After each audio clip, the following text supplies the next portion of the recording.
ఈ రోజు మనము స్వీట్ పొంగల్ రెసిపీ చూపించబోతున్నాను. జనరల్ గా ఇది సంక్రాంతి అప్పుడు చేసుకుంటాం గానీ ఎప్పుడైనా చేసుకోవచ్చండి. చాలా హెల్దీగా మరియు టేస్టీగా ఉండేటువంటి ఇది ఒక స్వీట్ రెసిపీ. దీనికి చాలా తక్కువ ingredients. Main ingredient is rice. ఈ రైస్ ను మనము రీప్లేస్ చేసుకోవాలి. డైట్ లో ఉన్న వాళ్ళు ఎనీ మిల్లెట్స్ యూస్ చేసుకోవచ్చు. ఒక కప్ రైస్ కి హాఫ్ కప్ నువ్వులు. సో హాఫ్ కప్ నువ్వులు మళ్ళీ సేమ్ ఒక కప్పు రైస్ కి ఒక కప్పు బెల్లం. హాఫ్ కప్పు నువ్వులకి హాఫ్ కప్పు బెల్లం. సో ఈక్వల్ క్వాంటిటీస్ బెల్లం.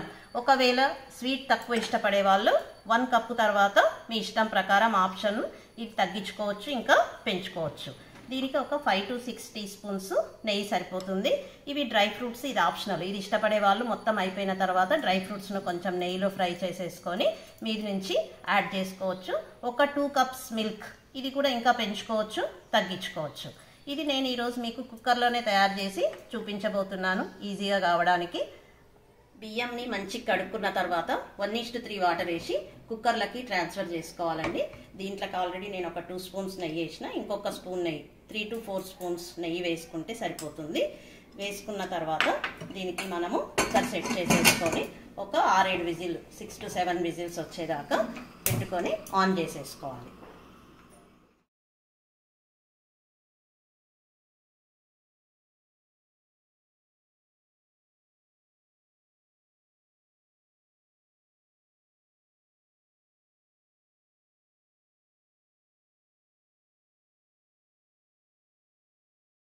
రైస్ను కుక్కర్లో ఉడికించుకున్న తర్వాత కొంచెం స్పూన్తోని కొంచెం మెత్తగా అనుకోవాలండి.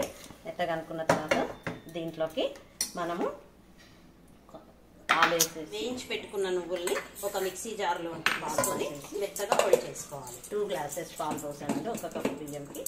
వేసి స్టవ్ ఆన్ చేసుకొని కొంచెం మెల్లగా కలుపుకోవాలండి. పెద్ద పాలు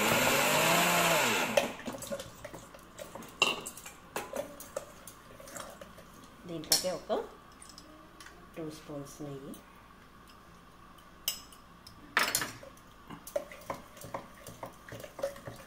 వేసిన తర్వాత ఇంతకుముందు మనం గ్రైండ్ చేసి పెట్టుకున్నాం కదండి, ఆ నువ్వుల పొడి మొత్తం వేసేయాలి.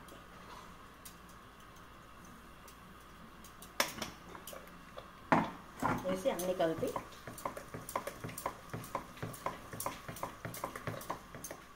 ఇప్పుడు పాలు పోసిన తర్వాత నువ్వుల పొడి పాలు వేసిన తర్వాత కొంచెం మంచిగా ఒక 2-3 మినిట్స్ సిమ్లో పెట్టి ఉడికిచ్చేసుకొని బెల్లం వేసేయాలి.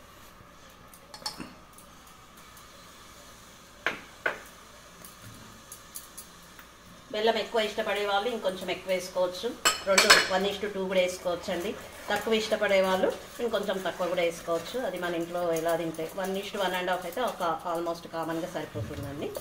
వేసి దీంట్లో నెయ్యి కూడా మనము ఇంకా కొంచెం అడిషనల్గా యాడ్ చేసుకున్నా ఇంకా బాగా టేస్టీగా ఉంటుంది. ఒక 3-4 మినిట్స్ మంచిగా ఉడికిచ్చేస్తే మనకు గుమగుమలాడే పొంగల్ సిద్ధమైపోతుంది. ఈ రకంగా మొత్తం ట్రాన్స్ఫర్ చేసుకున్న తర్వాత ఇష్టం ఉన్న వాళ్ళు నెయ్యిలో డ్రై ఫ్రూట్స్ రోస్ట్ చేసుకొని క్యాషు, బాదం మన ఆప్షన్ ఏదైతే ఉందో అది చేసుకొని దీనిపైన వేసేసుకోవచ్చండి.